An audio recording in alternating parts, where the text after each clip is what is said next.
ఉద్యోగులపై మాతృ శాఖ అజమాయిషీ ఉండాలి. ఉద్యోగ సంఘాల ఐక్యవేదిక చైర్మన్ కేఆర్ సూర్యనారాయణ రాష్ట్రంలోని సచివాలయ ఉద్యోగుల సమస్యలపై పరిష్కారానికి కమిటీ ఏర్పాటు కృషి చేయాలని చెప్పేసి ఉద్యోగ సంఘాల ఐక్యవేదిక చైర్మన్ సూర్యనారాయణ గారు అయితే అడిగారు. సచివాలయ ఉద్యోగులకు స్పష్టమైన సర్వీస్ రూల్స్ రూపొందించి తక్షణమే పదోన్నతులు కల్పించాలని అవసరం ఉందన్నారు.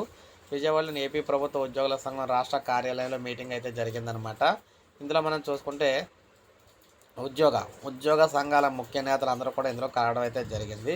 గ్రామ వార్డు సచివాలయ ఉద్యోగుల సంఘం రాష్ట్ర అధ్యక్షుడు షేక్ అబ్దుల్ నజర్ గారు కూడా రజాగడవర్ మాట్లాడారనమాట. వీరు ఏం చెప్తున్నారంటే, ఇదే సమయంలో రావాల్సిన బకాయిలను అందించడంతో పాటు ప్రొబేషన్ డిక్లరేషన్ నుంచి జూనియర్ అసిస్టెంట్లు పే స్కేల్ను కల్పించాలని చెప్పారు. బిఎల్ఓలకు రావాల్సిన గౌరవ వేతనం ఇవ్వటంలో పాటు సాధారణ బదిలీలకు అవకాశం కల్పించాలని కోరారు. ముఖ్యంగా చూసుకుంటే ఇచ్చిన జీవో 423 రద్దు చేయాలని డిమాండ్ చేశారు. ఎమ్యూనిటీస్ కార్యదర్శులు, ఇంజనీరింగ్ అసిస్టెంట్లు ఇంజనీరింగ్ శాఖలో విలీనం చేసి పదోన్నతులు కల్పించాలన్నారు. వెల్ఫేర్ ఎడ్యుకేషన్ అసిస్టెంట్లకు హాస్టల్ వెల్ఫేర్ అధికారులుగా విద్యాశాఖలో పదోన్నతులు ఇవ్వాలన్నారు. ఇతరత్ర సమస్యల పరిష్కారంపై ప్రభుత్వం చొరవ తీసుకోవాలని నేత అన్నారు.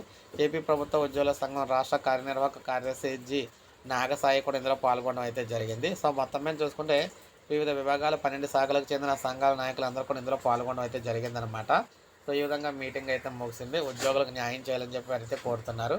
సో ఇది మనకి లేటెస్ట్ అప్డేట్. ఒక లైక్ చేయండి, సబ్స్క్రైబ్ చేసుకోవాలి. మన ఛానల్ సబ్స్క్రైబ్ చేసుకోవాలి.